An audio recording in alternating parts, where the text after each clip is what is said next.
Friends, if you want to watch super hit movie A Christmas Carol in English, then you must like this video if you are visiting our channel for the first time. Don't forget to subscribe to our channel. Friends, in today's video, the movie we are going to talk about is called A Christmas Carol. We will talk about what this movie is and where you can watch it all. The interesting facts about this movie. In today's video, I am going to tell you. I am also going to give you all the information on which op platform or on which satellite channel you will get to watch this movie. Also, we will talk in detail about the technical department, music department, pre-production filming, post-production budget, box office collection of this film. We will also talk about the story of this film, and I will also give you a small review of the story of this film. Apart from this, we will discuss about the facts of this film storyline, star cast actors' performance in the film, and which character has played which role. That's why I request you friends to watch this video till the end. So let's start the video. A Christmas Carol, also known as Disney's A Christmas Carol, is a 2009 American animated Christmas fantasy film produced, written for the screen, and directed by Robert Zemeckis. Produced by Walt Disney Pictures and Zemeckis' ImageMovers Digital, and released by Walt Disney Studios Motion Pictures, it is based on Charles Dickens's 1843 novel of the same name. The film was animated through the process of motion capture, a technique used in ImageMovers' previous animated films, including The Polar Express, 2004, Monster House, 2006, and Beowulf, 2007, and stars the voices of Jim Carrey, Gary Oldman, Colin Firth, Bob Hoskins, Robin Wright Penn, and Cary Elwes. It is Disney's third adaptation of the novel, following Mickey's Christmas Carol, 1983, and The Muppet Christmas Carol, 1992. A Christmas Carol was officially released in Disney Digital 3D, Real D 3D, and IMAX 3D on November 6, 2009. Its world premiere in London coincided with the switching on of the annual Oxford Street and Regent Street Christmas lights. The film grossed $325 million on a $175 to $200 million budget and received mixed reviews from critics, who criticized its dark tone and script but praised its visuals, Alan Silvestri's musical score, and the performances of Carrey and Oldman. The film and Mars Needs Moms 2011 were the only ImageMovers digital projects made before the studio was shut down by the Walt Disney Company for unsatisfactory box office results. Despite this, it was nominated for Favorite Animated Movie, and Jim Carrey won Favorite Voice from an Animated Movie at the 2010 Kids' Choice Awards. Plot: in Victorian-era London, Ebenezer Scrooge, a greedy, penny-pinching, and lonely moneylender, refuses to partake in the merriment of Christmas. On Christmas Eve, he declines his cheerful nephew Fred's invitation to the annual Christmas dinner party and dismisses two gentlemen who are collecting money for charity. His loyal employee Bob Cratchit requests to not work on Christmas Day so he can spend time with his family, to which Scrooge reluctantly agrees. That night, Scrooge encounters the shackled ghost of his late business partner Jacob Marley in his bedchambers. Marley warns Scrooge to repent his ways or suffer a worse fate, before informing him that three spirits will visit him and guide him away from this miserable existence. At 1 o'clock, Scrooge is visited by the candle-like ghost of Christmas past, who shows him visions of his childhood and early adult life. They see his lonely boarding school days, his relationship with his beloved sister Fan, and his time as an apprentice for moneylender Nigel Fezziwig. The young Scrooge meets a young woman named Belle, with whom he falls in love, but his focus on accruing wealth drives them apart. Seeing this, a devastated Scrooge extinguishes the ghost's flame and returns home. Scrooge next meets the merry ghost of Christmas Present, who shows how others find joy on Christmas Day. Scrooge and the ghost visit Bob's house, learning his family is content with their small dinner and meager home. Scrooge starts to take pity on Bob's ill son, Tiny Tim, whom the rapidly aging ghost comments might not survive until next Christmas. They next visit Fred's house, where Fred insists the guests raise a toast to Scrooge in spite of his stinginess and general ill will. Before the ghost withers away, he shows Scrooge the evils of ignorance and want. Soon after, the ghost of Christmas yet to come takes Scrooge into the future, where a recent death elicits no sympathy from London's inhabitants. After being chased across London by the ghost, Scrooge sees his charwoman, Mrs. Dilber, trade the deceased's possessions to fence named Old Joe, as well as the deceased's body. The ghost also shows Scrooge the Cratchits' home, where they find Bob and his family mourning Tiny Tim. Later, Scrooge is led to a nearby cemetery, where the ghost points out his own grave, revealing Scrooge as the man who died. Scrooge desperately vows to change his ways before falling into his empty coffin and finding himself returned to his bedroom in the present. Discovering it is Christmas Day, a gleeful Scrooge begins spreading happiness and joy around London, surprising the Cratchits with a turkey dinner, agreeing to give money to the gentleman's charity, and then attending Fred's Christmas dinner. The next day, Scrooge raises Bob's salary and pledges his support for the Cratchits. Scrooge becomes a father figure to Tiny Tim, who overcomes his ailments and is restored to health, and now treats everyone with kindness, generosity, and compassion, thus embodying the Christmas spirit. Cast, edit, Jim Carrey as Ebenezer Scrooge, a stingy, penny-pinching, and lonely old man whose sheer miserly nature leads him to despise Christmas and all things which engender happiness. Carrey also portrays Ghost of Christmas Past, who is depicted as an androgynous man with a flickering flame for a head and a body like a candle and speaks with an Irish accent. Ghost of Christmas Present, who is depicted as a towering man with red hair, a full beard, and a green ermine robe, and is a jolly figure prone to hearty laughter and speaks with a Yorkshire accent. Ghost of Christmas Yet to Come, who is depicted as an ominous shadow of Scrooge's alter ego. His appearance is of a figure in a large black hooded cloak. Gary Oldman as Bob Cratchit, Scrooge's poor underpaid clerk. Jacob Marley, the ghost of Scrooge's former business partner, who is bound in chains. Oldman also provides the motion capture for Tiny Tim, Cratchit's youngest son. Colin Firth as Fred, Scrooge's cheerful nephew and only living relative. He is the son of Scrooge's long-dead sister, Fan. Bob Hoskins as Mr. Nigel Fezziwig, the proprietor of a warehouse business for whom Scrooge worked as a young apprentice. Hoskins also portrays Old Joe, a fence who buys the belongings of the deceased Scrooge from Mrs. Dilber. Robin Wright as Fan, Scrooge's beloved younger sister who has since died. Belle, Scrooge's neglected fiancée. Carrey Elwes as Portly Gentleman number 1, Dick Wilkins, Mad Fiddler, Guest number 2, Businessman number 1. Elwes would also act as a stand-in for Scrooge, or the ghosts of Christmas past and present, in scenes where these characters appear together, as all were portrayed by Jim Carrey.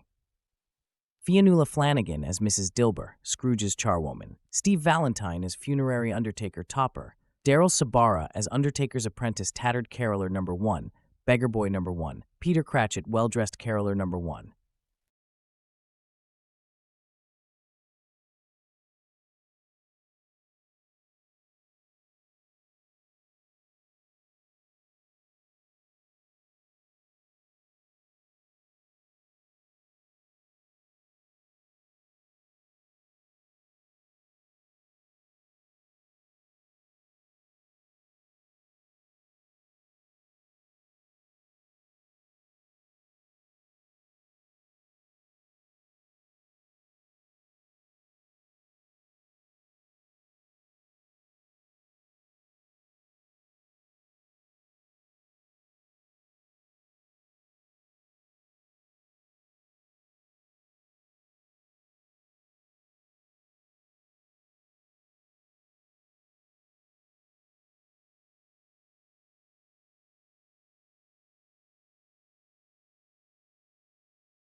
I like the way that Zemeckis does it.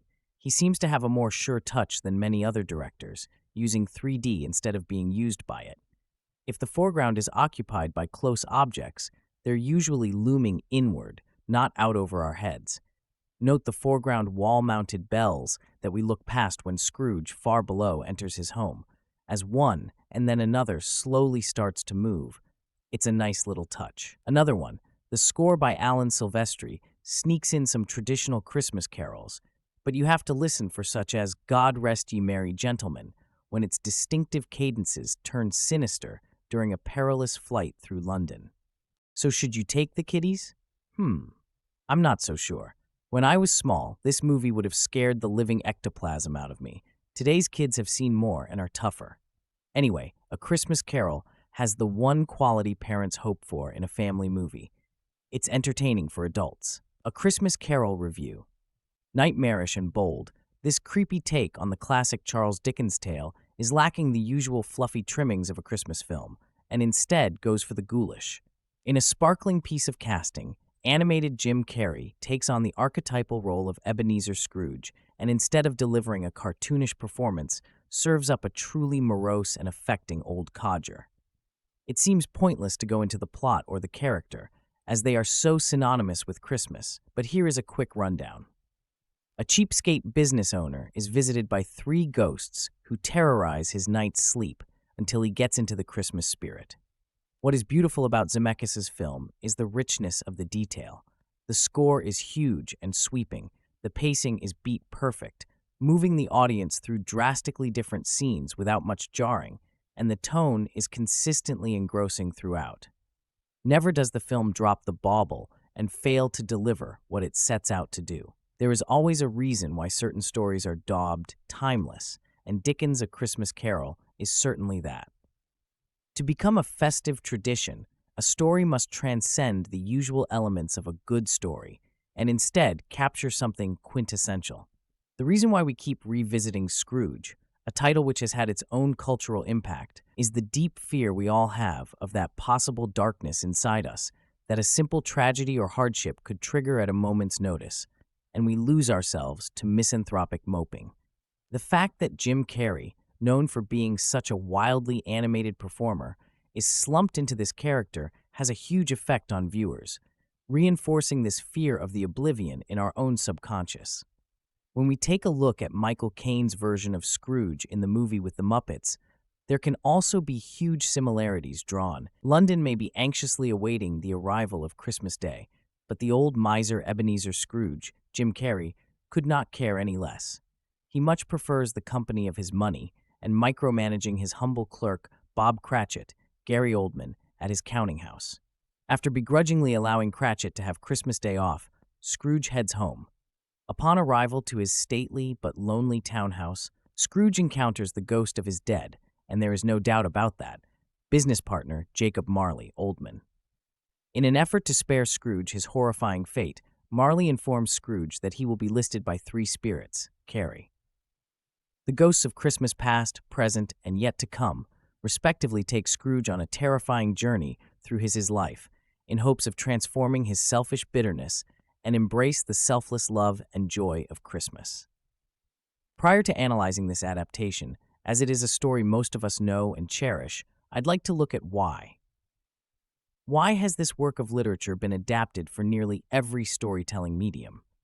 The short answer is that it is a story that is as relevant today as it was in the 1800s. Much like with his other masterpieces, Dickens captures so much about the human condition in what amounts to a short story. The novel is not terribly long, with many in the U.S., feeling as though, much like in Dickens' world, that we are being divided up into the rich and poor, this novel rings especially true. In fact, there are definitely high-profile people in our economy echoing Scrooge's words, "Have we no prisons? Have we no workhouses?" Not that we have a physical debtor's prison or workhouses in the old-fashioned sense, but there are certainly elements of our society which parallel them. The story hits close to home for many. Furthermore, the novel and subsequent adaptations are regarded so highly because Dickens encapsulated every aspect by which mankind judges one another, past, present, and future. This is the foundation of a single person or people as a unit. Through Scrooge, Dickens shows us that if we look at our past, present, and future, then we can see the impact we have on those around us and even ourselves. By seeing how we really are, we can make the decisions to develop an approach to change ourselves to be about the business of mankind. Interestingly, the ghosts show Scrooge how Christmas past was a time of magic, although it ended in heartbreak for Scrooge. Christmas present depicts how commercialism and greed have all but wiped out the magic with a glimmer of hope, as shown by Cratchit and Fred. And Christmas yet to come shows Scrooge and us a world without the magic of Christmas, a world that we created. Another reason why this story is so powerful is because Dickens wrote the character of Scrooge to be a complex, multi-layered human who acts very much like a mirror to many of us. On the surface, he looks like a stereotypical old miser, but after looking into his past, we are given a glimpse of how he evolved, not unlike many of us. This story is also powerful for those who recognize the religious origins of Christmas or not. The focus of the story is on generosity, hospitality, love, compassion, as well as selfishness, greed, and sociopathy, but it very much includes and makes reference to the religious underpinnings of this special time of year. Simply stated, this is a dynamic story of redemption that transcends generations of people. Zemeckis' adaptation is a beautiful usage of 3D storytelling technology. Ordinarily, I am not a fan of 3D movies, but this one is an exception for sure. I did not watch it in 3D last night, but I remember watching it in 3D when it came out in 2009 at the then downtown Disney AMC. Zemeckis is one of few directors who knows how to use 3D effectively without it seeming like a gimmick. His use of 3D in A Christmas Carol greatly enhances the visceral appeal of the movie. One of the principal differences between this and other adaptations is just how supercharged it is with visual effects, intense chase scenes, and flying through the street of London. But, as Scrooge himself acknowledged, spirits can do anything. They're spirits. Zemeckis does not hold back on the dark elements of the story. If you have read the novel, you will recognize that there are very dark parts. In many respects, A Christmas Carol is a supernatural horror film. After all, how else was Scrooge going to be so scared that he would make a 180 and change his miserly ways? It's no surprise that Jim Carrey can be seen in the character of Scrooge. However, it is not as apparent that he is the infrastructure of the look of the characters he voiced, as was the case with Tom Hanks' characters in Zemeckis' The Polar Express. And this trend is even less apparent with Firth's, Oldman's, and Wright's respective characters. I love Zemeckis' embrace of the macabre mood of the story. So often, adaptations of this story lose the very horrifying elements that absolutely terrify Scrooge. Although I remember hearing parents comment that this version was too scary for their kids, I think that having a version that is skewed towards teens and adults was important. Another great element in this film, the score. Alan Silvestri's score sneaks in some traditional Christmas carols, but you have to listen for such as God Rest Ye Merry Gentlemen, when its distinctive cadences turn sinister during a perilous flight through London. There are few Christmas movies that capture the spirit of the season better than A Christmas Carol. Zemeckis' adaptation is my pick for best translation of page to screen. The cinematic excellence of Disney storytelling is woven throughout this film and makes for a thrilling journey. If you are planning to watch some Christmas movies this holiday season, I highly recommend this version of A Christmas Carol. But if you have very young children, it may be a little too scary for them. Whether you are young or young at heart, the magic of Christmas rings all too loudly in this timeless story brought to screen once again. I usually don't care for animation very much, no matter how compelling, but I watched this movie when it first came out and thought it was pretty good. Upon rewatching, I've changed my mind. The movie is not only good, it is mind-blowingly fantastic. This version of the Dickens classic is directed by Robert Zemeckis, the same director that gave us The Polar Express, a creepy wreck of a Christmas movie starring Tom Hanks. Fortunately, Zemeckis got it right this time with this 3D masterpiece. This version is vying for position as my personal favorite for this beloved Christmas classic. This movie was not universally heralded by the critics, especially among some amateur viewers and critics. There was a lot of bitching and moaning about the movie being too scary for young children, as well as complaints about the film being too dark and dreary. Guess what? Just because the film has Disney on the cover does not mean that the director cannot exploit the story to the fullest. And that is what was done, and how. This is not a kiddie movie, and appropriately so. So just send the kiddies to their rooms and enjoy this adult film version of an adult Christmas story. Also, there is Jim Carrey, who seems to attract bad reviews no matter how brilliant his performance, and he was brilliant here. The animation throughout was crisp and superb, and Jim Carrey deserved an Oscar for his performance, playing several roles. Carrey nailed the character of Scrooge so vividly that the viewer has no trouble believing that he is in the midst of the story. There was no Grinch letdown and improv here. He was magnificent in his character. The visit from the long-dead Marley was absolutely terrifying and damn near perfectly done, setting the tone for the nightmares that followed. Again, the animation was so good and realistic that the viewer becomes absorbed by its realism. Only in the horse and carriage chase scene was the animation conspicuous, a scene that I think could have been omitted, but this was only a tiny flaw in what was an almost perfect movie. There's no point in going over the plot, since Dickens' beloved tale has been ingrained into our very being. Everyone knows about the story's crotchety old money grubber Ebenezer Scrooge, the various Christmas ghosts, the underpaid Bob Cratchit, and his ill son Tiny Tim, and Scrooge's last-minute redemption.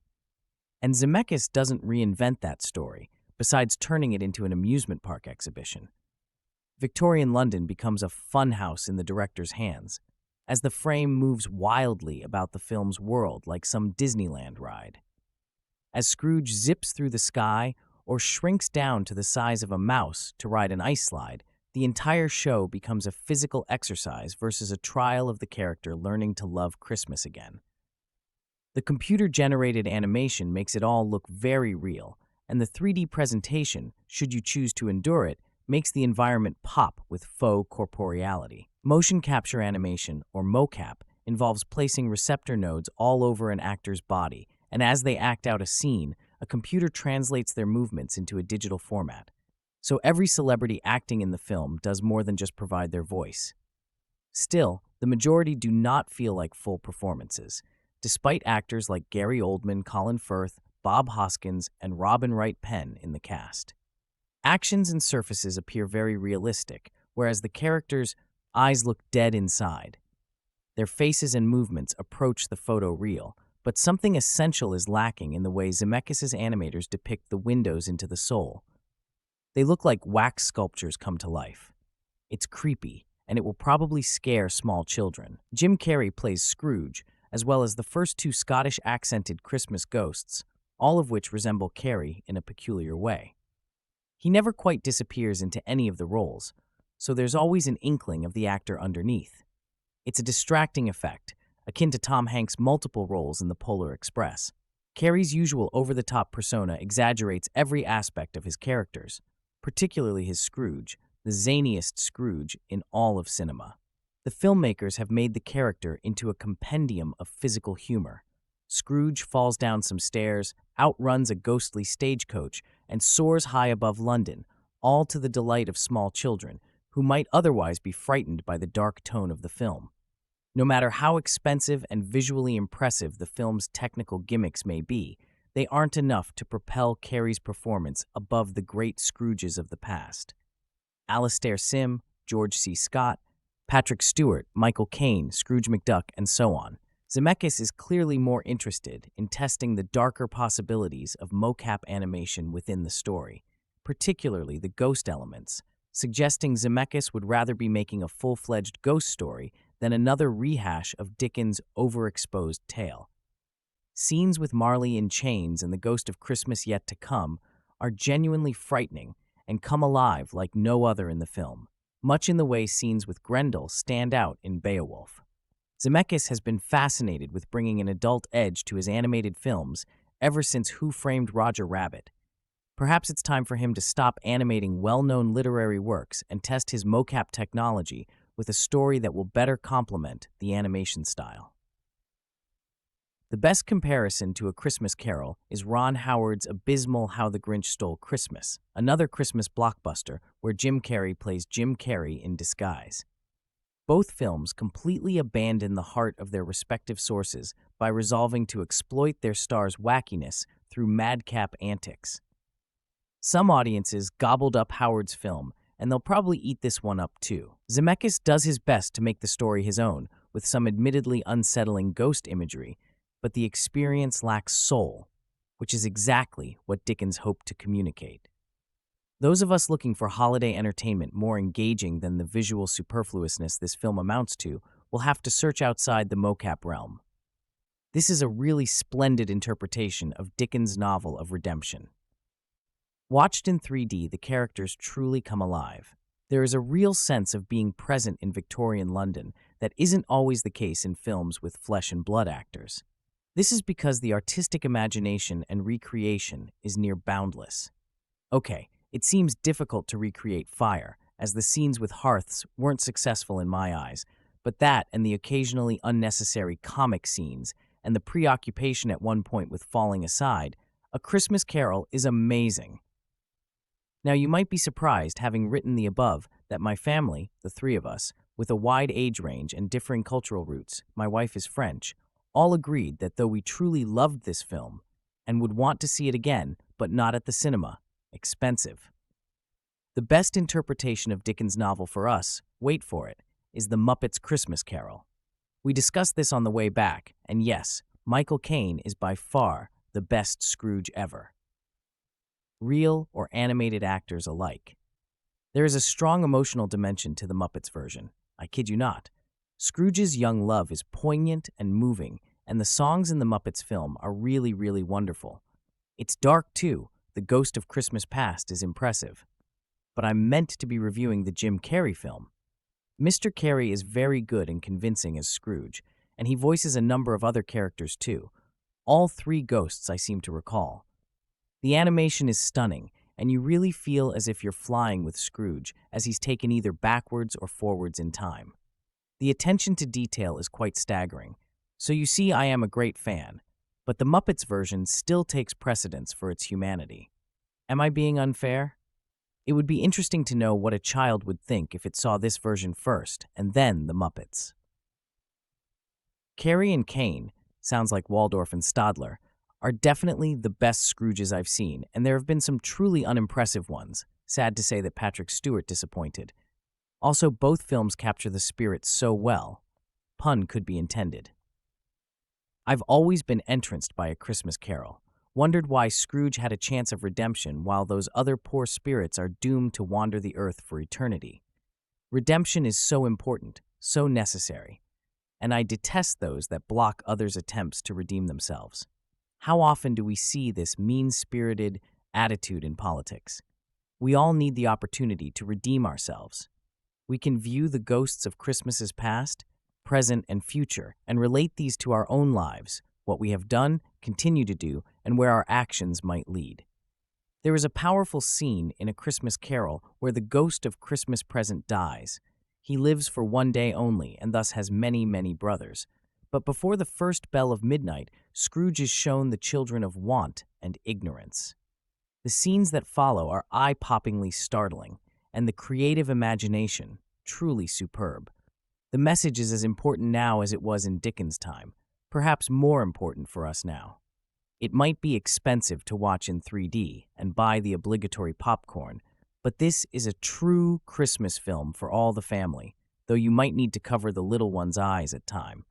The message is uplifting and timed with the celebration of the birth of Jesus and the unfolding of the greatest act of redemption, so very relevant. Yes, go and watch this film and then treat yourself to a copy of the Muppets version, maybe for a Christmas Eve viewing. Both films will truly fill you with the Christmas spirit and a sense of what Christmas was, is, and should be. Ebenezer Scrooge, Jim Carrey, is a penny-pinching miser, a personal policy that has made him well off, but also isolated him from his fellow man.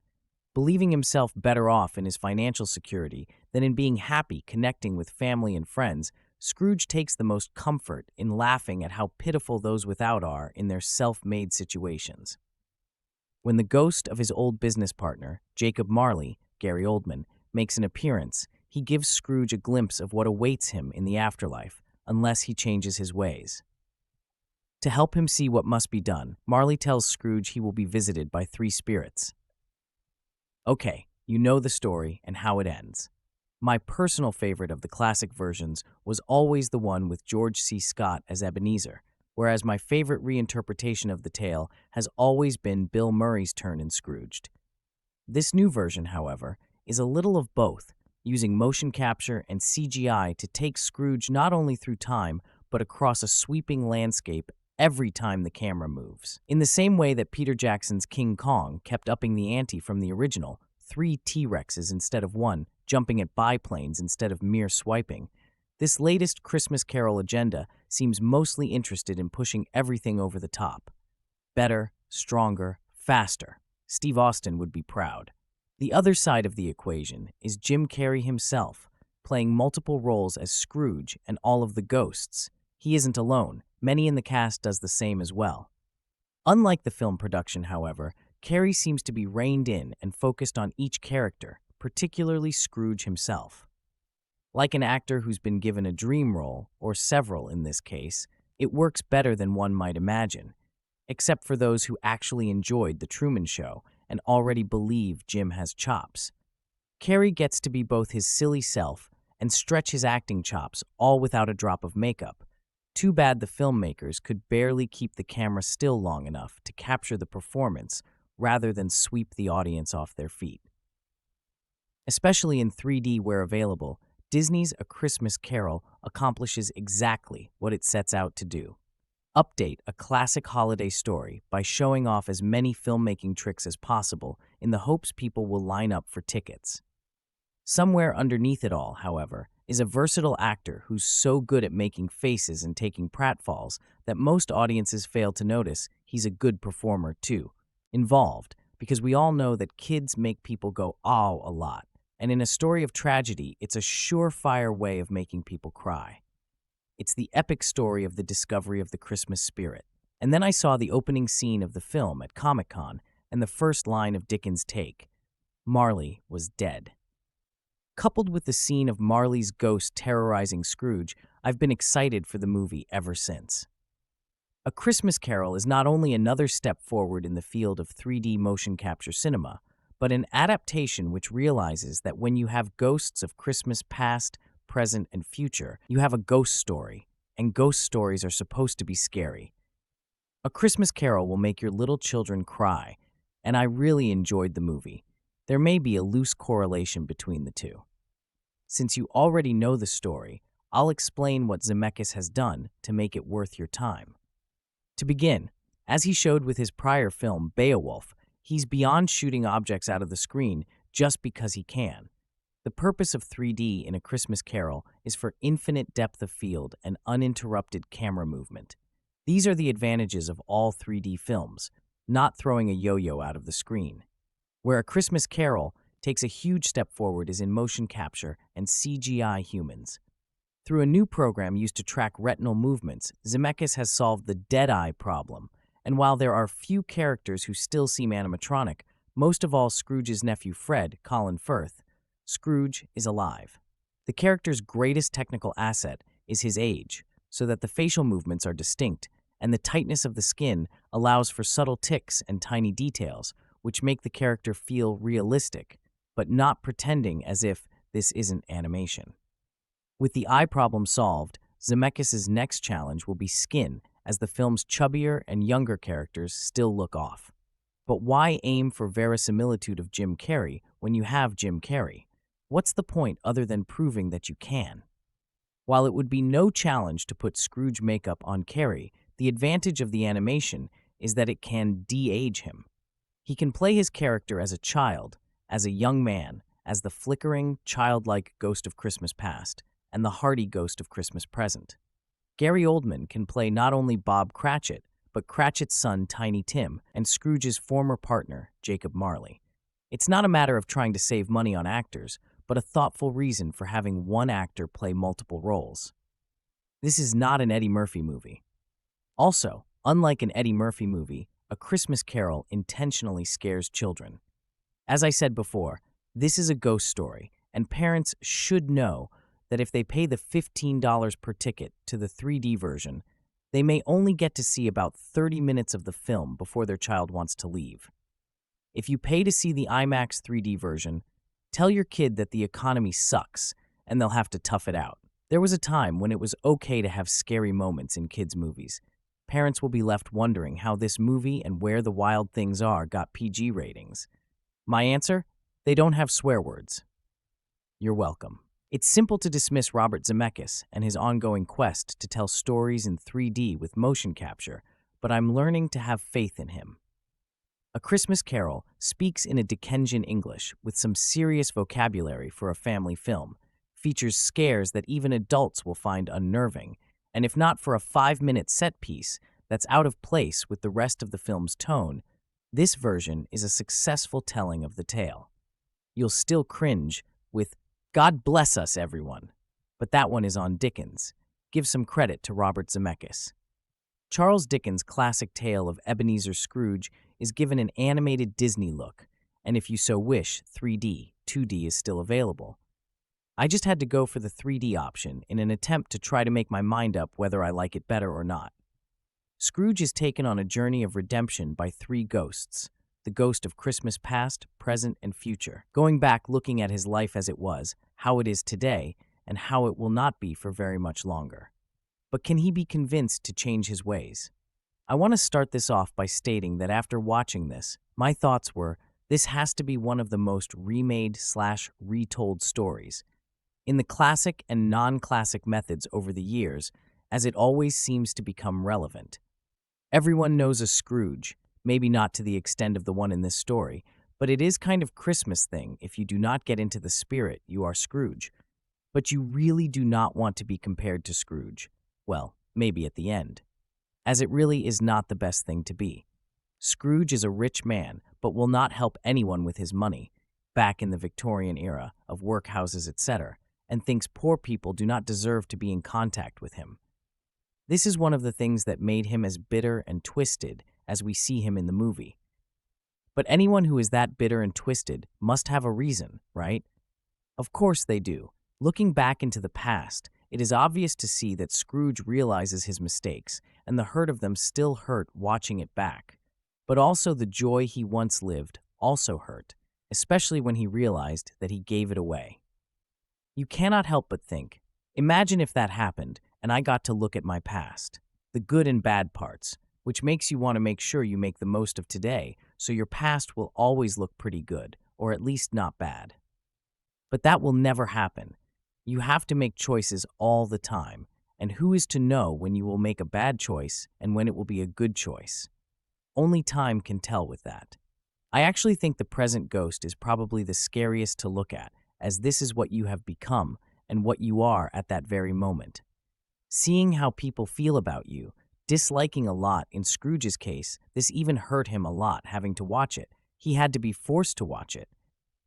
Like Scrooge, what if you do not like what you see? Will it be too late to change everything and it put it all right? The ghost of Christmas future. Does that mean you have one? In Scrooge's case, that is not really an option, or is it? What if he changes and helps people out, those around him who have never been nasty or left even when he was at his meanest? But how the future goes, you can change it, right? I guess so, but that means changing everything you have been doing in the present and maybe even correct events from the past as well. Everyone loves a changed man at the end of such a story, and of course, that is just brilliant. What is not to love about seeing an old man realize his mistakes and change himself and enjoy life again, like he once would have done when he was younger? Seeing him grab onto the back of a horse and carriage like the children were doing the previous day and slide on the snow ice. Just brilliant. While yes, I know this story, it is still fantastic to watch in a different format and style. Such a tale of how you can change no matter how late you may leave it. Everyone can still change and do things for others and better themselves. It really is heartwarming to this day, especially in times of hardship with money.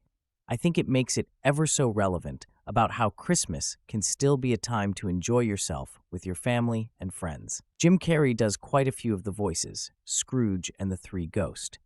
The ghost's accents left quite a bit to the imagination as seemed to change throughout his lines, which was a little annoying. The Ghost of Christmas Past had an Irish accent, which just kind of made me laugh. The Ghost of Christmas Present was Scottish, or at least started out Scottish, and drifted to the Yorkshire accent. It is, of course, quite a serious movie. I have to admit, a little scary/jumpy in parts, not one for really small children in my opinion, but also has quite a few funny moments to tie it all in very nicely together. The ghosts were quite graphic in parts, and tended to appear when least expected, especially with it being in 3D parts kinda jumping out at you. But I would say this film should be for like 10 plus really, as anyone younger would either get bored or a little scared. It is a very dark movie, and rightly so, it is not normal Disney. I still think it was released like 3 weeks too early, and probably would have had a much better opening weekend at the box office in a few weeks. Still, we might just see this on for quite a while, as it gets closer to Christmas. I am sure people will be wanting to go and see it at the cinema. To, get into the Christmas spirit, this has kind of made me want to watch more Christmas movies, but I promise I am going to wait for a couple of weeks yet, as I do not want to sicken myself of them now. I am still not completely sure about the 3D. I mean, the snow looks cool. But I do like this type of animation, as you can kind of still see the actors' faces in the animated character, which really does amuse me, as I find it odd that the people look real, but not at the same time. However, having the Alice in Wonderland trailer on before this movie was well worth it. What will the ghosts of Christmas past, present, and yet to come have to show me? A Christmas Carol is a 2009 adaptation of Charles Dickens' classic novel. Ebenezer Scrooge does not believe in the spirit of Christmas.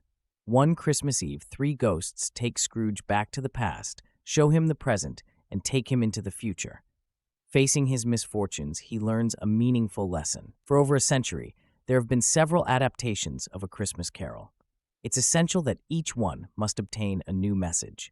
Seeing this animated exhibition on the big screen was a fun experience that I will never forget. The 2009 animated adaptation fleshes out a mesmerizing story to audiences about the true meaning of Christmas. Jim Carrey's performance as Ebenezer Scrooge was profound. Scrooge is a complex character. He has been through countless turmoils in life. Whether they were his own doing, Scrooge learns to embody those faults instead of forgetting. Popular to the world of comedy, Carrey manages to find suitable bits to make audiences laugh. Carrey is the highlight of the film. Not only does he play Scrooge, but he also performs multiple parts. I have not seen Carrey in many dramatic roles, but doing this film was a chance for audiences to witness what else he is capable of. His performance as Christmas Present was tremendous. I love the hearty laugh he bellows. A Christmas Carol is not your typical animated film. Motion capture is a unique world in itself. The animation looks so realistic to the point that it looks like actual people on the screen. I recommend that you take a look at the behind-the-scenes footage. A long list of memorable actors filled in for the ensemble of A Christmas Carol. Gary Oldman, Colin Firth, Bob Hoskins, Robin Wright Penn, and Cary Elwes did an outstanding job. Voice actors not only lent their voices, but also acted out their characters' actions. Seeing this film on the big screen was an amazing experience. I wish more film companies would distribute motion capture. However, this version of A Christmas Carol is more about the animation than character depth. Because motion capture is a chance to create tons of exotic effects, filmmakers got carried away with it. There are scenes of characters flying or falling through the sky. My favorite sequence is the part where Christmas Present and Scrooge are hovering over locations with a see-through floor. I felt like I was flying with them. I also enjoyed this terrific white-knuckle sequence of a shadow of horses chasing Scrooge through the streets of London. It is noticeable where writers and animators filled in gaps to mesmerize audiences. Yes, it looked splendid, but it didn't have a lot to do with the story. Out of all the film adaptations of A Christmas Carol, this is the darkest. Be aware of dramatic sequences and scary images that may be overwhelming for children. Marley's presence is startling. I still remember flying out of my seat when Marley bellows loudly. A Christmas Carol is an emotional story too, so take caution. All in all, Robert Zemeckis did an outstanding job adapting one of his favorite stories to life. Although he got a bit carried away with the animation, A Christmas Carol is a memorable film. Every version successfully delivers the message behind the story. We cannot lose ourselves to mistakes. Live life to the fullest. A Christmas Carol is a story that all generations should read. I recommend that you watch a film adaptation of this story. It's not Christmas unless you watch A Christmas Carol. One thing's for certain with Robert Zemeckis' latest attempt at motion capture CGI animation, kids need not apply. I have had conversations with fellow critics, and the conclusion I've come to concerning children and Disney's A Christmas Carol is that while some elements may indeed frighten some kids, the overall complaint will be that it's just too boring.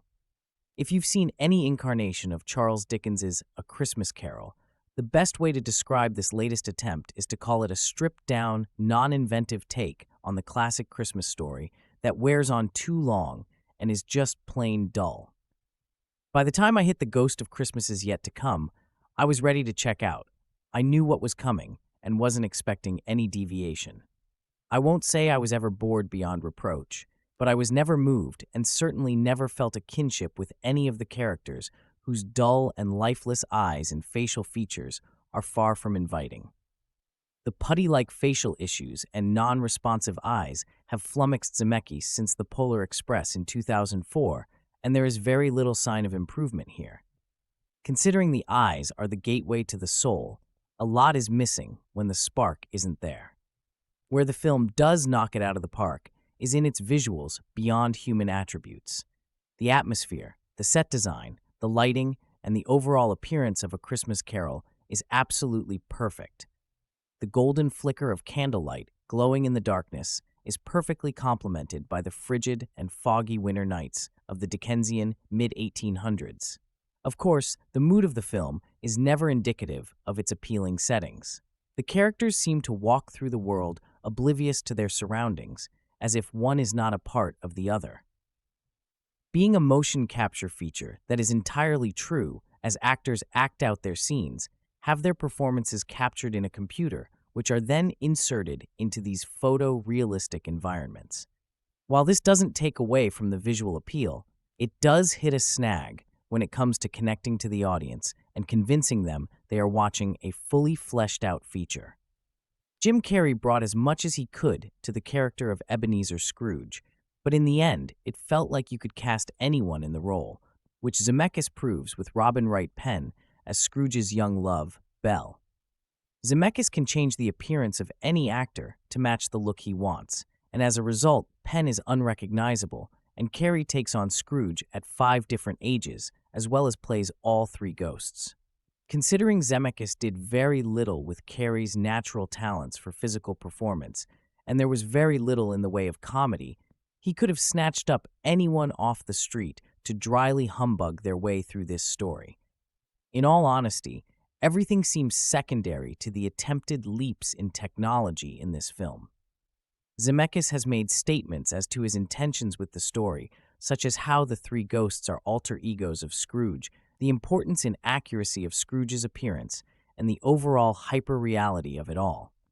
If the ghosts are alter egos of Scrooge, they only go as far as to mirror his appearance, outside of the ghost of Christmas Future, who is just a pointing shadow. And like I said, the film is extraordinary visually, but it takes more than good looks to make a good movie. From the inexplicable hissing of the ghost of Christmas Past to the annoying and boisterous laugh of the ghost of Christmas Present, Disney's A Christmas Carol has no understood reason to exist. The only thing unique about it was the way in which it was made and the fact it manages to be so boring. Neither of which appeals to me too greatly, despite being a fan of Dickens' story. Didn't Charles Dickens used to be the author of A Christmas Carol? Well, now it's Disney's A Christmas Carol that opens later this week. Even that's a misnomer. It should be Robert Zemeckis' A Christmas Carol. This is not nitpicking, for authorship goes to the heart of what's good and what's not good about this latest cinematic installment of the classic Christmas story. When it comes to name recognition, you cannot ask for more at the holiday season than Disney and A Christmas Carol, so a potent box office is assured. Putting Jim Carrey, Gary Oldman, and Colin Firth on the marquee only adds to the window dressing. Now, about who's the author here. In one sense, this is a most faithful interpretation of Dickens' 1843 novella. Indeed, nearly all the dialogue is lifted from the original text. But this also is writer-producer-director Zemeckis' third motion capture film following Beowulf and The Polar Express. It has been shot, and on accommodating screens, will be projected in Disney's trademarked digital 3D. So taking a few cues from Dickens and with the latest in digital technology at the creator's disposal, this movie version revels in effects. Ethereal, menacing spirits burst through locked doors, frightening visions terrify Scrooge, and images of wild horses, twisted human forms, and coal-black dwellings rife with crime, filth, and misery are linked by flights through London's cityscape and over countrysides that lift from Harry Potter movies as much as from Dickens. Initially, all this serves to invigorate an old warhorse. One is reminded that what Ebenezer Scrooge experiences when the chained ghost of his long-dead partner and then three spirits assault him in his own bedroom is horror in the true sense. So this is a very dark tale, a tour of a miserly, misanthropic man's soul, and Zemeckis' film does reclaim this aspect of a story that has become more of a cheery cartoon in modern retellings. But as the spirits escort Scrooge through his sorry life, Zemeckis gradually makes this Christmas Carol his own. But as he does, with his intense reliance and belief in movie technology, this auteur shuns the beating heart of Dickens' story. Dickens' A Christmas Carol is about emotions. It's about how emotions can get stunted and tramped down, how they can be revived, and how empathy and affection can bring joy to the human soul. One will find none of that here. Zemeckis' A Christmas Carol is, in its essence, a product reel, a showy, exuberant demonstration of the glories of motion capture, computer animation, and 3D technology. On that level, it's a wow. On any emotional level, it's as cold as Marley's Ghost. Motion capture allows an impressive cast. Along with Carrey, Oldman, and Firth, there's Cary Elwes, Robin Wright Penn, Bob Hoskins, and Fionnuala Flanagan to play multiple roles. For instance, Carrey is not only Scrooge at every age, he is the ghosts of Christmas past, present, and yet to come. And Oldman plays Scrooge's meek but cheerful clerk, Bob Cratchit, as well as his sickly son, Tiny Tim. You certainly can justify this. The ghosts are aspects and extensions of Scrooge's personality, and a son should mirror his father. But gimmick casting leads to gimmick acting. With vocal tricks and accents, CGI distorted faces and figures, and exaggerated body language, the movie robs Dickens' vivid, prototypical characters of any sense of being living, breathing flesh. They become caricatures in a Christmas pageant. The worst offense to the spirit of Dickens comes with Tiny Tim. He, more than any other character in this tale, represents its true spirit. In the Zemeckis version, he's a dress extra who tiresomely exclaims, "God bless us, everyone!" So deck the halls with praise for the crew: cinematographer Robert Presley, designer Doug Chiang, animation supervisor Jen Emberley, visual effects supervisor George Murphy, and Alan Silvestri for his robust score. But a rousing humbug to those who confuse the media for the message. There's something about Jim Carrey that I find highly intriguing, and it's the something that's very dark and bleak in him. It's not a quality of his that often gets played to.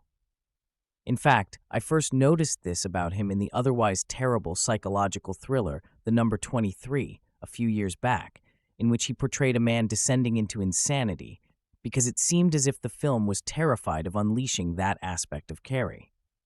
It struck me then that almost everything we've ever seen Carrey do, comedy and drama alike, has been terrified of what looks to me like rage in him, and so it gets corralled into a grinning hypermania that is somehow perceived as safe because it's just funny. I'd love to see what Carrey would do with the Joker for a director who was willing to harness that rage. The Riddler for a hack like Joel Schumacher? Shudder! I might have said, too, that Ebenezer Scrooge could be a good fit for that rage. The simmering bitterness of decades of Dickens's anti-hero seems uniquely suited to a new interpretation of Scrooge by Carrey in the hands of maybe a Darren Aronofsky or a Catherine Bigelow, someone who would give the story a horror movie treatment we haven't quite seen before. But not this Christmas Carol. Not from Robert Zemeckis, who appears to have given up making fantasies for grown-ups, Forrest Gump, Contact, in favor of making theme park attractions designed to do nothing more than shut the kiddies up for 90 minutes, if they can sit still for that long for the dazzling. See also The Polar Express. This Christmas Carol panders to the audience at the same time it's insulting us. It assumes we're unable to appreciate a classic of long-standing and ongoing, perennial enjoyment unless it's dressed up in 3D IMAX drag and sends us on roller coaster rides through the streets of Victorian London. Hell, it assumes we don't even know this is spun out of one of the most famous works by one of the most famous writers ever. That's why the opening credits actually condescend to inform us that this is based on the classic story by Charles Dickens. Emphasis mine. Zemeckis, who also wrote the screenplay, has nothing at all new to bring to the story of the miserly antisocial Scrooge who gets a wake-up call one Christmas Eve via the ministrations of three ghosts who show him the error of his ways.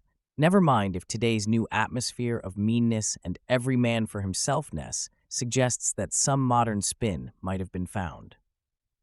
Just because Dickens was indicting the heartless capitalism and government abandonment of the poor of his era doesn't mean there's any application in the 21st century. None at all.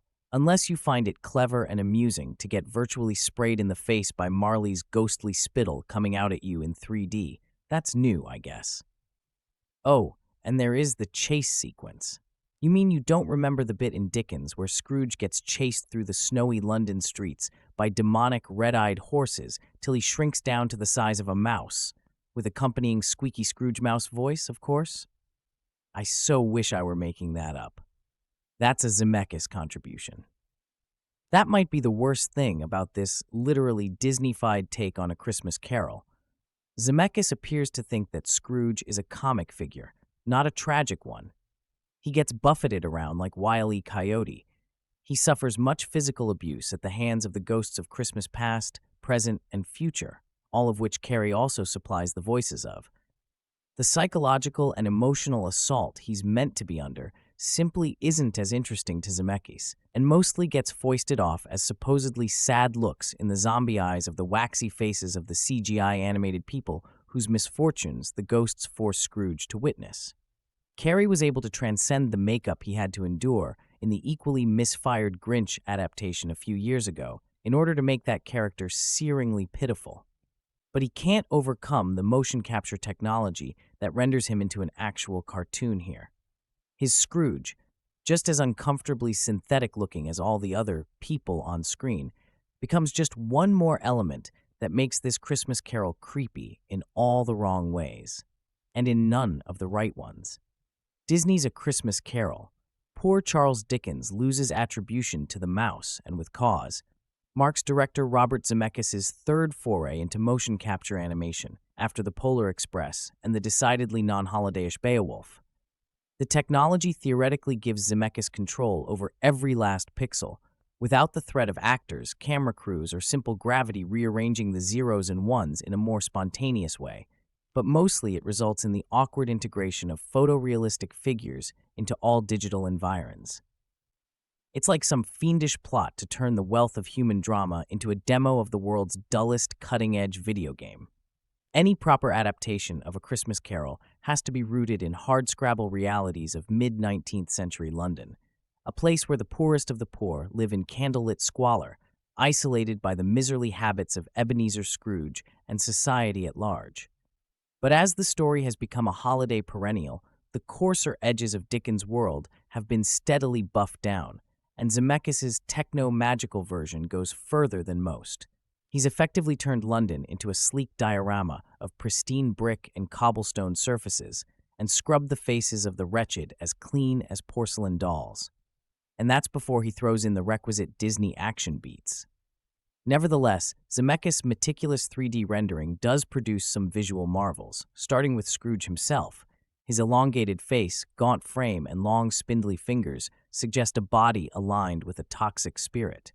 Mercifully resisting the urge to turn Scrooge into Grinch 2.0, Jim Carrey suppresses his manic tendencies for much, though not all, of the movie, curling his tongue around famously cantankerous lines that don't need further embellishment. He also gives voice to all three of the guides who lead Scrooge through his dark night of the soul, the ghosts of Christmas past, present, and future. Gary Oldman pulls off his own hat trick, playing both noble Bob Cratchit and sickly Tiny Tim, as well as Scrooge's late partner Marley, who haunts the Meezer in fluorescent green. The elasticity of A Christmas Carol occasionally works in its favor, as when Zemeckis abstracts Christmas future into a simple silhouette that engulfs Scrooge in darkness and shadow. But more often than not, his Scrooge gets tossed around like a rag doll, catching aerial view after aerial view of the city, and at one point blasting off to the stratosphere like Chuck Yeager in pajamas. Zemeckis' concessions to Disney, and perhaps to his long-running yen for expertly calibrated cartoonishness, finally scrape bottom when he sends a 6-inch Scrooge slaloming through the streets atop an icicle. So where's Dickens in all of this? Still in print, though likely itching to do some haunting of his own.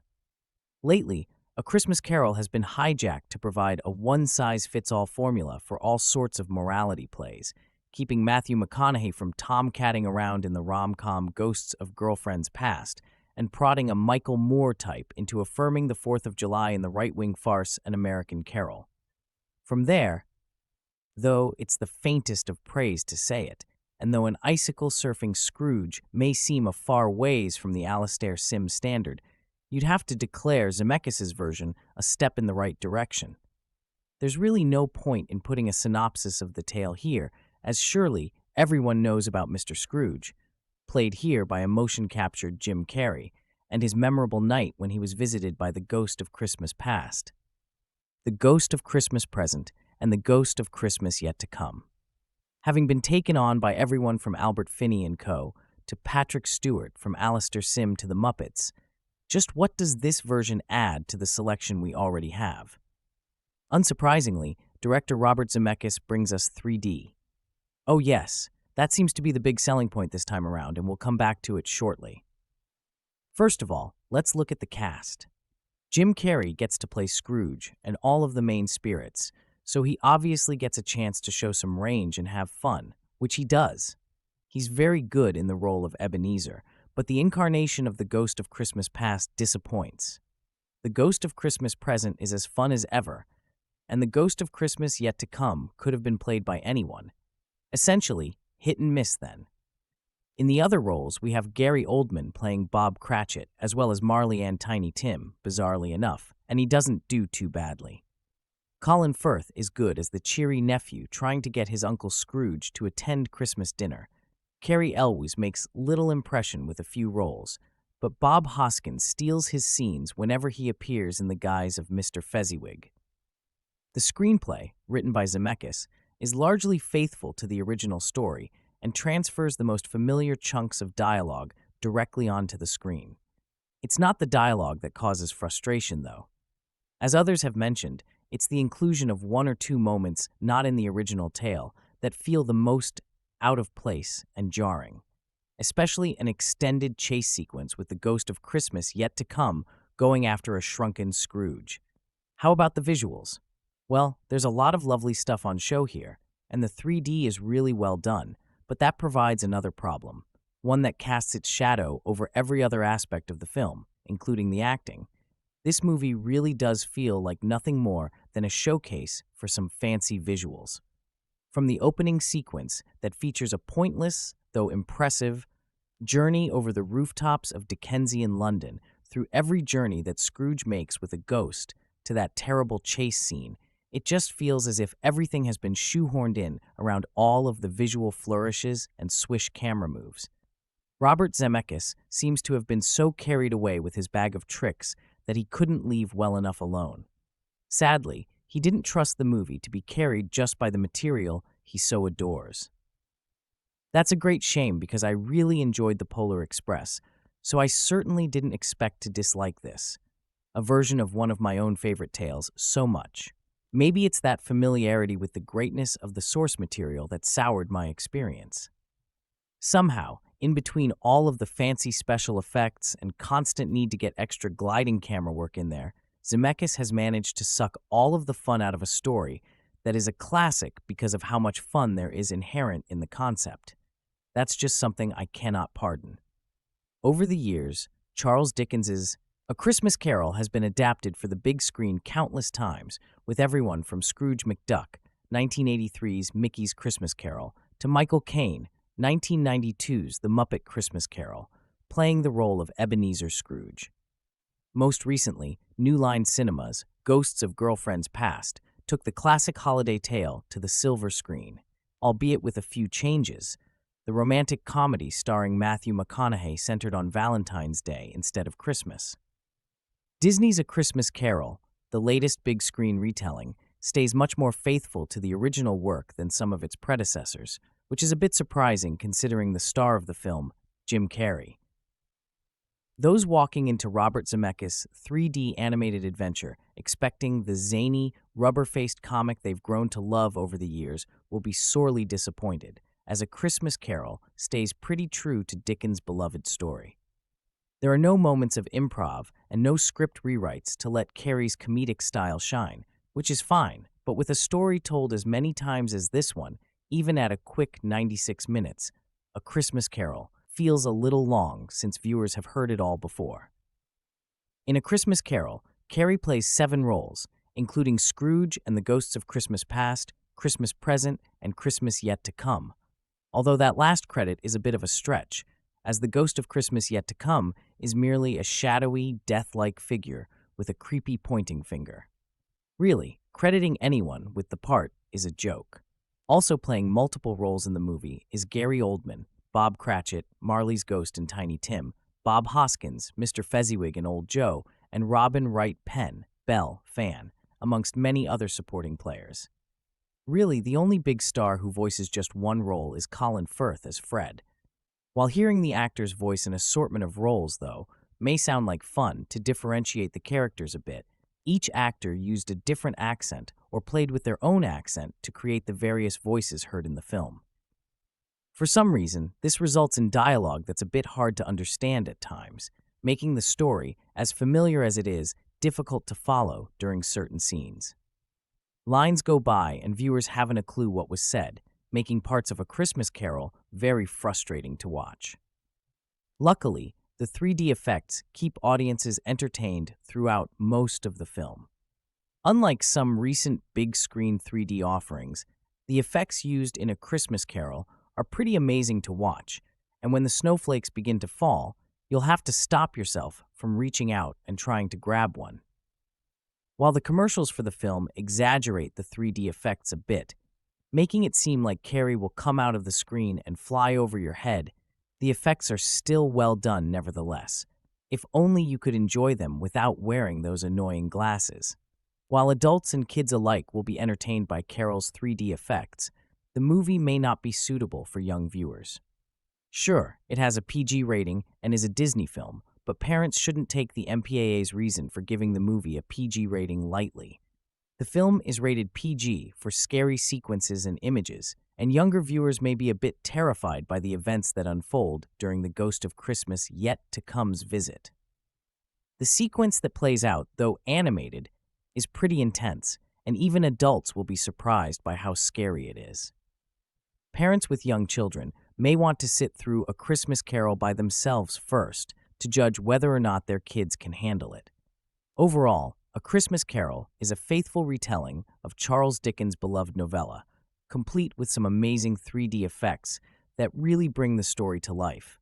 But one has to wonder if another adaptation was really needed. Without offering anything new to the classic story, Disney's A Christmas Carol just feels tired and dull at times, even with Carrey front and center. At least, Ghosts of Girlfriends Past brought something new to the table. Whether or not A Christmas Carol brings in Grinch-sized earnings remains to be seen.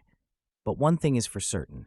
As far as Jim Carrey holiday classics go, just like Dr. Seuss said, it looks like the Grinch stole Christmas after all. Every modern adaptation of A Christmas Carol starts out at a disadvantage. No matter the strengths of its take on the material, no matter what unique flourishes or embellishments it adds, no matter how novel its interpretation, the new version will inevitably be compared to its hallowed predecessor, so ingrained in the public consciousness that it has become a part of the cherished lore of the holiday season. I am speaking, of course, of the classic 1992 film, The Muppet Christmas Carol, starring Michael Caine and Kermit the Frog, in the production that forever proved that Dickens's work is best realized in shades of well-trained British grump and felt. Despite working in the shadow of that seminal work, writer and director Robert Zemeckis, of Back to the Future fame, brought Dickens's story to life anew in his motion-captured retelling of the classic tale. The film stars Jim Carrey as the curmudgeonly Ebenezer Scrooge, Gary Oldman as his put-upon employee Bob Cratchit, and Colin Firth, Robin Wright, Bob Hoskins, and Cary Elwes, who alongside Carrey and Oldman play multiple roles in filling out the film's cast. While Zemeckis assuredly puts his own stamp on the source material, in the end, his interpretation is a muddled one. Many times during the film, I found myself asking, what audience is this movie intended for? It was marketed as a child-friendly romp, with trailers that focused on Jim Carrey's wild gesticulations and gentle humor. But despite that packaging, the film is genuinely and committedly dark. It depicts a decaying Jacob Marley with his ghostly cohorts, each appended to some Victorian torture device and bemoaning their fate. It also features the mad laughter, emaciation, and unsettling demise of the ghost of Christmas Present, alongside grotesque personifications of ignorance and want, who taunt and haunt the protagonist. These moments, among many other scary scenes, suggest a movie that, however family-friendly its lighter moments may be, would give almost any elementary school student nightmares till New Year's. Perhaps, instead, the film was meant for lovers of horror and the macabre. Zemeckis devotes particular attention to the way in which Dickens crafted a legitimate ghost story, with spirits and haunting images that were supposed to be so terrifying that his readers, not just his main character, would abandon their wicked ways. There is a latent eeriness that permeates the film and heightens the disquieting elements in the original work. Zemeckis' A Christmas Carol could have simply been intended as a tinsel-tinged, scary movie, designed to spook and thrill, and yet much of the movie proceeds at an agonizingly slow pace. There are certain points where this feels deliberate, allowing heavier scenes to breathe, but in other places, Zemeckis relentlessly drags out moments until they lose all punch or terror. And beyond the pacing problems, Zemeckis' cinematic adaptation exhibits an almost slavish devotion to Dickens's original dialogue, preserving the Ghost of Christmas Present's criticisms of the church and other stretches of Victorian-specific scenes and sentiments that would seem disconsonant in any horror film today. So maybe the movie is a different beast altogether. Maybe it's supposed to be a faithful retelling of the original story, with the artifacts of its time and all the elements of both horror and social commentary that Dickens included. Perhaps, in fact, it was intended to be a more mature, less neutered film adaptation of the work, aimed squarely at adults and distinguished from its family-friendly counterparts. Why, then, are so many of the film's most terrifying scenes punctuated with slapstick comedy? If fidelity to the source is the goal, then why does the film involve a scene where Scrooge shrinks down to the size of a thimble and attempts to fire his housemaid with a voice from Alvin and the Chipmunks? Why are we treated to Scrooge roof surfing on an icicle, or having a madcap chase with a demonic horse and buggy? All of these elements stitched together left me wondering if this film was actually intended for some narrow group of individuals who seek out faithful retellings of spooky Victorian tales while hoping for the additional flair of a Roadrunner cartoon. There's still good material in each of these disparate aspects of the film. As superfluous as they feel, many of the action set pieces are inventive and make use of the freedom the CGI permits. The ghosts that haunt Scrooge's bedchamber are each legitimately scary in their own way. There's a warmth to the scene where Scrooge witnesses his nephew Fred teasing him, but nevertheless wishing him well, and an intimate sadness when Scrooge sees Bob Cratchit's private grief over the death of his son.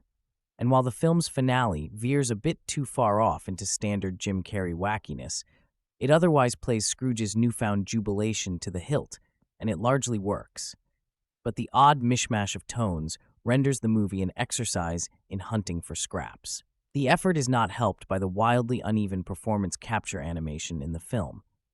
All of the cast members play multiple roles thanks to computer-assisted trickery, but the wonkiness of the result is, at times, creepier and more unsettling than anything the film actually intended to be scary. The uncanny valley is ever present, with characters who are too exaggerated to seem like real human beings, and too realistic to have the outsized plausibility of a cartoon character.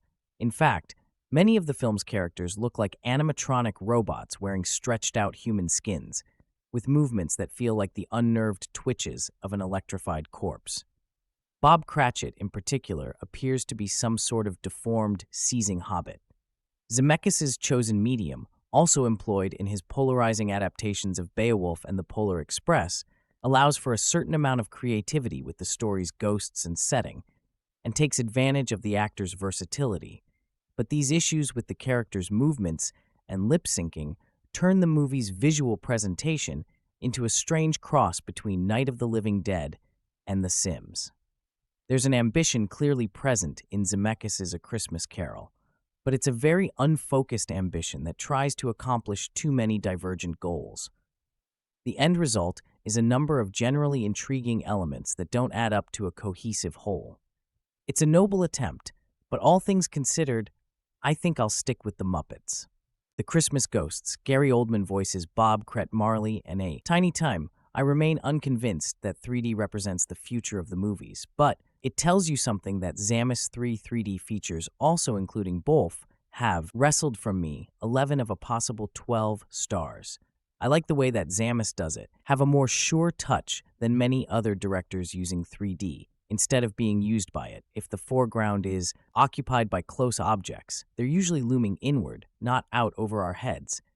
Note the foreground wall-mounted bells that we look past when Scrooge far below enters his home as one, and then another slowly starts to move. It's a nice little touch. The score by Alan Silvestri sneaks in some traditional Christmas carols, but you have to listen for such as God Rest Ye Merry Gentlemen when its distinctive cadences turn sinister during a perilous flight through London. So should you take the kiddies H? I'm not so sure. When I was small, this movie would have scared the living ectoplasm out of me. Today's kids have seen more and are tougher anyway. A. Christmas Carol has the one quality parents hope for in a family movie. It's entertaining for adults. A Christmas Carol is one of my all-time favorite Christmas stories. Maybe because most of the year I feel like a somewhat cranky Ebenezer Scrooge, but once Thanksgiving is over, my mood lightens over the spirit of the upcoming holiday. It seems that every few years, someone feels the need to do an update on the classic tale, and sometimes it works. Heck, there have certainly been a lot of versions over the years, over 24 on TV and in movies, according to IMDb, and I've enjoyed many of those myself this time. Director Robert Zemeckis, who seems intent upon never making another live-action film, as long as he lives, brings us another 3D IMAX CGI motion capture extravaganza. If the number of buzzwords there don't tell you what this film is really about, then I can't help you. The movie stars Jim Carrey in a variety of roles, most notably Old Scrooge himself. The Scrooge character, with its caricature-like features, is actually the most effective one in the film, thankfully, since he's the lead. Carrey also plays the three ghosts that come to haunt Ebenezer, as well as Scrooge. At younger ages, we also have Gary Oldman playing primarily Bob Cratchit, and Bob Hoskins briefly playing Scrooge's old boss, Mr. I mention these two in particular because someone made the decision to make the characters look very similar to the actors portraying them. I don't know what effect they were going for, but I can tell you what the result was. Creepy. It was just bizarre watching a CGI character that looked so much like Oldman, but not with the only semi-human, animatronic look that defines that uncanny valley. The very subtle things that aren't right in attempted photoreal, computer-animated portrayal of humans. Most of the characters suffered from the same thing. It was like watching an animatronic display at Disneyland. On the other hand, there were glimpses of amazingly realistic people in the film, but these were always at a distance. There was one scene where I wanted to believe that they inserted a live actress into the film just as an Easter egg. I respect Sis for what he's doing. Really do. He's trying to push the frontier when it comes to people rendered as CGI problem, is you have to get it perfect. Otherwise, your brain just kind of short circuits looking at this almost real person on the screen. This is why most CGI animated films use caricatures of humans.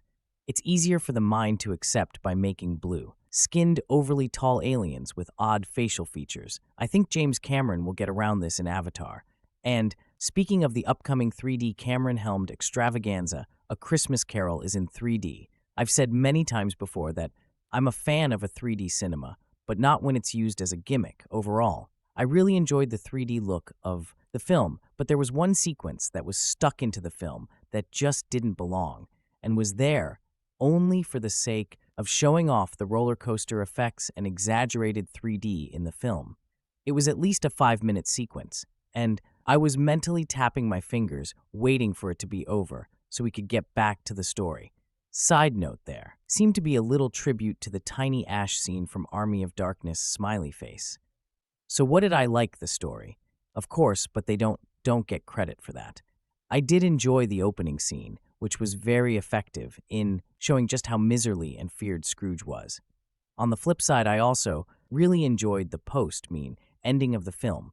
It really gave us more time with the repentant Ebenezer than I've seen in any version to date. Besides what I've mentioned, what I didn't like was that the film was all over the spectrum in terms of tone. Sometimes it was goofy funny, and at other times had scenes that I think will scare the heck out of little kids when his doorknob comes to life. That's a heck of a scare.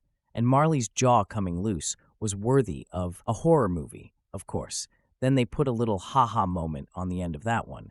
But by then your kids has had the poop scared out of them. Oh, and I have to mention the Ghost of Christmas Past.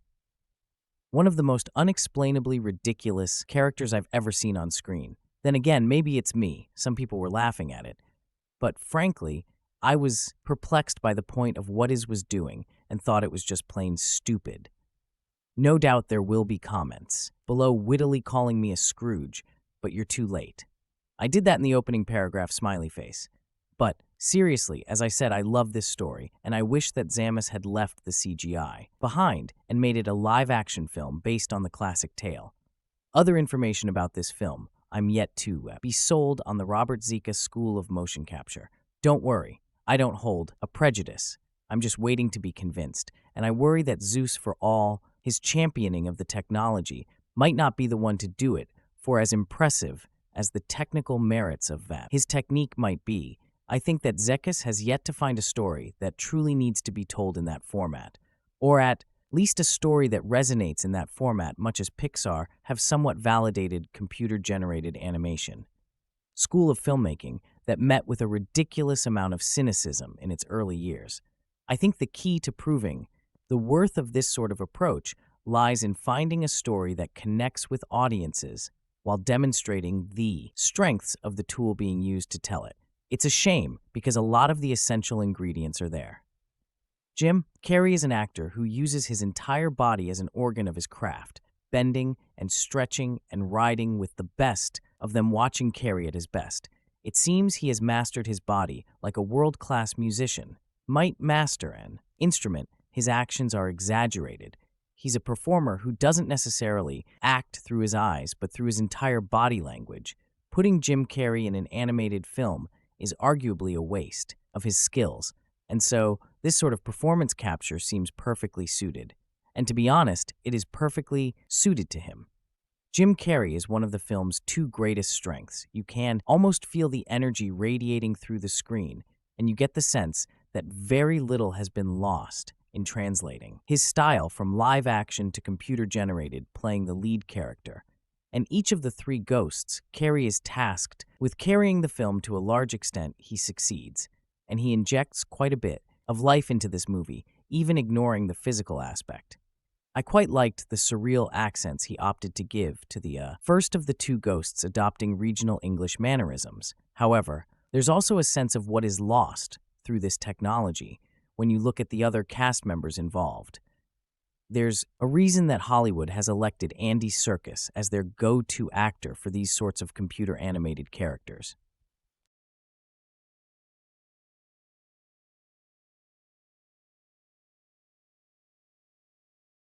Lack those particular attributes. Carrey is supported by Gary Oldman, Colin Firth, and Bob Hoskins' Feith puts up a decent showing, but I feel like the performances from Hoskins and Oldman are somehow incomplete. And I think there's a very clear reason for this. In contrast to Carrey, these are actors who typically underplay their roles and communicate with the slightest, barely perceptible movements, gestures, and glances, as wonderful as this technology might be. You can't replicate Gary Oldman's eyes. Imagine, for example, how difficult it would be to bring a computer-generated George Smiley to life, even replicating the actor's exact movements. This isn't a criticism of the technology, but one that acknowledges the kinds of limitations that exist, just as Pixar's wonderful design would be wasted on an ultra-realistic setting. This sort of technology is best used on extroverted performers.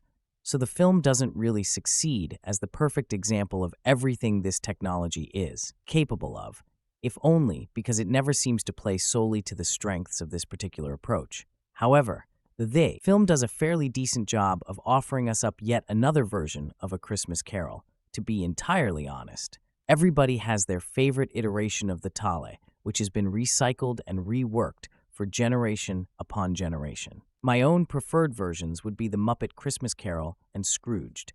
However, Zima version does have one very important factor in its favor, distinguishing it from a great many of its competitors. It's remarkably faithful to Dickens' novel, lifting entire chunks of dialogue. Normally, fidelity isn't in rank. A movie should really be judged on its own merits and whether it did what it needed to in order to present the best possible version of the tale. However, after years of everybody trying to put their own spin on the tale, the almost original hook of this version is a strange faithfulness, a desire to play the story remarkably straight with a minimum of bells and whistles. There's no change of time period, no pop culture references, no puppets. Everything is remarkably true to Dickens' vision, and I respect that it helps this take stand out as relatively unique in the pantheon of recent adaptations. On the other hand, I do wonder if Zeus' version of the tale provides all the excitement and engagement that families expect from a Christmas film. After all, books and films are different media, and audiences go in expecting different things, while the entire sequence with the third ghost cackles with energy. The rest of the movie seems relatively sedate. There's really very little done with the special effects that you couldn't see done with live action, and relatively little that injects a sense of excitement into a story most kids are already overly familiar with. Still, it's not a bad film. I enjoyed a bit of it, and Carrey is really an actor suited towards the style of movie making. However, it doesn't really feel like it justifies the technique that Zemeckis is using, at least not in a way that will win audiences. And the irony is that the weight on Zemeckis only increases with each of his releases, as audiences grow increasingly skeptical. It's a perfectly fine movie, but it really feels like it should be so much more. I usually don't care for very much, no matter how compelling, but I watched this movie when it first came out and thought it was pretty good upon rewatching. I've changed my mind. The movie is not only good, it is mind-blowingly fantastic. This version of the Dickens classic is directed by Robert Zemeckis, the same director that gave us The Polar Express, a creepy wreck of a Christmas movie starring Tom Hanks. Fortunately, Zemeckis got it right this time with this 3D masterpiece. This version is vying for position as my personal favorite for this beloved Christmas classic. This movie was not universally heralded by the critics, especially among some amateur viewers. And critics, there was a lot of bitching and moaning about the movie being too scary for young children, as well as complaints about the film being too dark and dreary. Guess what? Just because the film has Disney on the cover does not mean that the director cannot exploit the story to the fullest. And that's what was done, and how this is not a kiddie movie. And just send the kiddies to their rooms and enjoy this adult film version of an adult Christmas story also. There is Jim Carrey, who seems to attract bad reviews, no matter how brilliant his performance, and he was brilliant here. The animation throughout was crisp and superb. And Jim Carrey deserved an Oscar for his performance, playing several roles. Carrey nailed the character of Scrooge so vividly that the viewer has no trouble believing that he is in the midst of the story. There was no Grinch, let down, and improv here. He was magnificent in his character. The visit from the long-dead Marley was absolutely terrifying and damn near perfectly done, setting the tone for the nightmares that followed. Again, the animation was so good and realistic that the viewer becomes absorbed by its realism. Only in the horse and carriage chase scene was the animation conspicuous, a scene that I think could have been omitted. But this was only a tiny flaw in what was an almost perfect movie. There were so many memorable scenes that it would be impractical to list them all, as Scrooge's nocturnal nightmare takes him on a whirlwind tour of the old English landscapes. All of the Christmas ghosts were terrifying and exquisitely creepy in their own way. But Christmas Present's meltdown and demise was truly spectacular in a nightmarish scene of long dark shadows, flickering light, and enormous, relentless clocks. The time of the Christmas Present ghost is coming to a hellish end. He ages and withers before our very eyes and reveals the two hellspawn beneath his robe. In the process, a shocking culmination to the whirling and surreal reverie for Scrooge again. I cannot recommend this version enough if you are a fan of the Dickens classic. Dazzling animation or just spectacular movie making in general. Why this masterpiece did not get universal acclaim from the critics is still puzzling to me. I know there is built-in animosity towards anything Carrey does, especially after the Grinch debacle. There is also the Disney factor. Kudos to Disney for not sanitizing and scrubbing this movie for the kiddies. They made it bleak and terrifying, just as it should have been. Please don't be distracted by the hamburger and give this marvelous rendition of A Christmas Carol a watch. You'll thank me, each and every one. I say more detail. How many adaptations of Charles Dickens' A Christmas Carol do we actually need? Well, here's another one.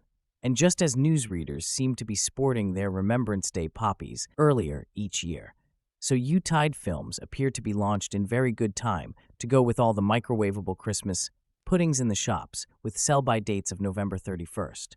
Robert Zemeckis has adapted and directed this version of Dickens's much-loved classic and presented it in motion capture animation, available in 2D and 3D, lovingly intent on preserving the Christmassy brand in every rich and rosy detail. He creates digital imagery derived from live action performers, just as in his 2004 Christmas fairy tale The Polar Express and the 2007 version of Beowulf, which has produced. The advantage is that the actors' recreated physical existences are now seamlessly part of an imagined universe, and so quite as malleable. Jim Carrey plays Scrooge not merely as an old man, but as the happy young apprentice shown to him by the ghost of Christmas, past as the more careworn coming man of business who chooses money over love, and even as the lonely 7-year-old boy. They all look plausibly like the various ages of Jim Carrey. Although for me, the motion capture technique always makes children's faces slightly creepy and robotic, Carrey plays all the ghosts too, interestingly suggesting that they are projections of his own conscience. Gary Oldman provides the real-world template for both Bob Cratchit and Marley Zam's quasi-theatrical doubling and trebling is in the Desian spirit. The novelist would give massively popular readings, doing all the voices in 1861. Tolstoy himself went to hear Dickens read A Christmas Carol in London, and maybe the superb description of Scrooge's horrified vision of everyone's utter indifference to his death at a Christmas yet to come planted a seed for the opening chapters of The Death of Ivan Illich. The lead performance by Carrey is workmanlike enough, with a voice that wavers between Alistair Sim and some sort of weird Celtic brogue containing a teaspoonful of Mike Myers' fat bath. Bastard Colin F. plays Scrooge's open-hearted, good-natured nephew. Robin Wright Penn is his lost love fan, and Bob Hoskins is the genial Fezzik. None of the voices jar, although it beats me why. Zemeckis had to hire American kids to play British tykes. It's a faithful adaptation. And if you're taking little kids to see it, well, watch out. There are some scary moments. Especially the time-honored shocker when ghostly Marley's lower jaw falls away. But there is a weird lack of power passion here, almost condescension. A sense that Scrooge's agonized moral journey into his past is potentially pretty dull. And so Zemeckis is always livening things up by whooshing the old miser excitingly through the night sky between visions, a London thrill ride, perhaps influenced by the Harry Potter movies. The high-tech sheen is impressive, but in an unexciting way. I wanted to see real human faces convey real human emotions, nightmarish and bold. This creepy take on the classic Charles Dickens tale is lacking the usual fluffy trimmings of a Christmas film, and instead goes for the ghoulish. In a sparkling piece of casting, animated Jim Carrey takes on the archetypal role of Ebenezer Scrooge, and instead of delivering a cartoonish performance, serves up a truly morose and affecting old coder. It seems pointless to go into the plot or the character, as they are so synonymous with Christmas. But here is a quick rundown. What is beautiful about Zima's film is the richness of the detail. The score is huge and sweeping. The pacing is beat perfect, moving the audience through drastically different scenes without much jarring, and the tone is consistently engrossing throughout. Never does the film drop the bauble and fail to deliver what it sets out to do. There is always a reason why certain stories are dude, timeless, and Dickens. A Christmas Carol is certainly that too. Become a festive tradition. A story must transcend the usual elements of a good story and instead capture something quintessential. The reason why we keep revisiting Scrooge, a title which has had its own cultural impact, is the deep fear we all have of that possible darkness inside us, that a simple tragedy or hardship could trigger at a moment's notice, and we lose ourselves to misanthropic moping. The fact that Jim Carrey, known for being such a wildly animated performer, is slumped into this character has a huge effect on viewers, reinforcing this fear of the oblivion in our own subconscious. When we take a look at Michael Caine's version of Scrooge in the movie with the Muppets, there can also be huge similarities drawn. Many viewers will probably feel this depiction of A Christmas Carol is too terrifying for a Christmas film, especially an animated one, but for audiences looking for a festive film that captures the truly haunting nature of this ghost story from a literary giant, Robert Zemeckis delivers an undeniable triumph. Extra information. There were two problems.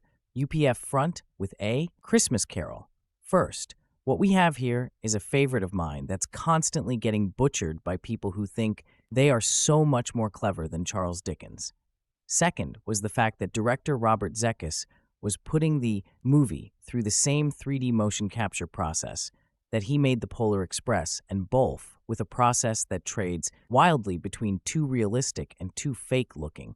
Strangely enough, it seems my concerns were largely unfounded on both parts. The end result is a highly faithful adaptation, as done by an animation process that does getting better with age. The story of A Christmas Carol, however, was perfection to begin with, and Zemeckis seems to know that the visual demands of the 3D have mixed impact on the story. Though as flights around Victorian London on the one hand are wonderful to behold, we get an unnecessary action sequence wherein Scrooge is pursued by a ghostly carriage, and then shrunk for some zany miniature adventures. But Carol isn't an action story, and for the most part, Zeus plays things for how they're supposed to be scary. Aside from the CG, there's really no gimmick. It's a straight-up, very faithful adaptation with all the shadows remaining. But this means that this is one of those animated movies that really isn't designed to be viewed by young kids. The ghost of Jacob Marley, for instance, has more in common with the judge from Peter Jackson's The Frighteners, which was produced by Zemeckis, than Michael Horton as Marley in the 1951 Scrooge starring Alastair Sim. His shrieks dislocate his jaw in cringeworthy fashion, as his eyes seem to only focus on his former business partner when he's being particularly impudent. The Ghost of Christmas, yet to come, appears as nothing else than a shadow cast by other people and objects, but reshaped to classic Reaper form. One of the more disturbing portions comes from when the Ghost of Christmas Present reveals the children ignorance and want ignorance. The boy appears as a ghoulish, almost golem-like creature that tries to bite and scratch its screws. I was actually fairly impressed with a lot of what Zeus brought to the story. It was like he was answering every critique I've had with 99% of the adaptations of the story. It's scary. It's supposed to be scary. Scrooge is a bastard, and that point is made glaringly and painful obvious in the first scene when, after giving 2 coins as tip to the Undertaker, he takes the 2 coins from dead Marley's eyes. Jim Carrey did a decent job playing the miser, as well as the numerous other roles that he played, including all 3 of the Christmas spirits. But I've always believed that one of the key ways in making this type of animation work was for the actor to disappear into the part. but the ghosts of Christmas past and present seemed particularly car-like to me. On the other hand, it sometimes works so well. It's scary, you could swear at times, squinting, of course, that what you're looking at is Colin Firth as Scrooge's nephew, Fred, as for Bob Cratchit. It almost seems as if Gary Oldman was shrunk and given rosy cheeks to play Scrooge's put-upon clerk. Unfortunately, though, I found Cratchit largely missing from the story, which left the balance of the story feeling a little out of whack. It always seemed to me that half the story was Cratchit as the possible probable death of Tiny Tim. Seems to have the most pronounced effect on Scrooge as the Christmas season has begun among the several tales defined as timeless. It is impossible not to mention Charles Dickens' A Christmas Carol. Its storyline reaches the soul and warms the heart, and because of its strong impact on the public, it has been adapted into numerous films. This review is on Disney's animated movie adaptation of 2009, A Christmas Carol by Robert Lemus.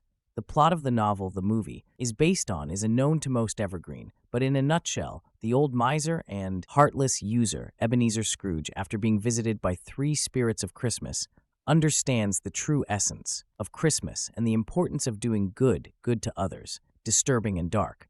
This version of the original novel is not characterized by the usual Christmas idyllic mood, being entirely permeated by the gruesome, with features of a horror film. Victorian London is where the events take place, twisting and stretching its setting to reflect the mob atmosphere. Therefore, many viewers probably could feel it as being too frightening for a Christmas movie, especially if animated and aimed at a younger audience. But the extreme fidel to the novel with which the characters and dialogues are portrayed makes it a very successful work, suitable for viewers of all ages, from children who are entering the literary world for the first time to adults nostalgic to see a new adaptation of a classic. In fact, the movie captures in some ways the essence of Dickens as he merrily exaggerates. He often begins with brave young heroes, surrounding them with a sequence of characters and caricatures. In this case, the main character is the caricature himself of the story, as Ebenezer Scrooge's thinness, stooping, and bitterness are preponderantly accentuated and emphasized in a twinkling part of casting. Jim Carrey animates Scrooge taking on the archetypal role of the latter, serving up a really grumpy and emotional old type, not offering a foregone cartoonish performance at all. Zima's film is rich of innumerable details. The soundtrack is touching and overwhelming, the tone is convincing, and the pacing pleasant. The balanced rhythm alternates between the strenuous slowness of some scenes and an intriguing virtuosic dynamism, guiding the viewer through extremely diverse sequences without overly clashing with each other. The film does not fail in the intent it sets out to perpetuate, the use of the technique of performance capture translated into 3D. Animation provides a sensational visual experience with an extremely realistic representation of the different characters, some of whom are performed by the same actor. In fact, Carrey played not only the role of Scrooge, but also of all three Christmas ghosts, and Gary Oldman acted as Bob Cratchit, Marley, and Tiny Tim. The actors are there beneath the performance capture animation. It is possible to recognize their expressions. But in general, the Zemeckis characters don't resemble their originals excessively, as their facial features are effectively modified and adapted to the characters they perform. A Christmas Carol is a famous classic that is proposed countless times each year at this festive season through its many different film adaptations. The 2009 version is one of the most recent and successful, faithfully evoking the atmosphere of Dickens' novel, allowing the spectators to cathartically identify with the story and make them feel the pure spirit of Christmas. This film, directed by Robert Zemeckis, screenplay by Robert Zemeckis, produced by Steve Starkey, Robert Zemeckis, Jack, starring Jim, Gary Oldman, Colin Firth, Bob Hoskins, Robin, Wright Penn, Carey Ellis, cinematography, Robert Presley, edited by Jeremiah O'Driscoll, music by Alan Silvestri, production companies Walt Disney Pictures, ImageMovers Digital, distributed by Walt Disney Studios. Motion Pictures release dates: November 3, 2009 in London, November 6, 2009 in United States, running time 96 minutes, country United States, language English, budget $175 to $200 million, box office. Information about it. How do you like our today's video? Please let us know by commenting. And if you like this video, Please like it, share it, and don't forget to subscribe to our channel. Thanks for watching.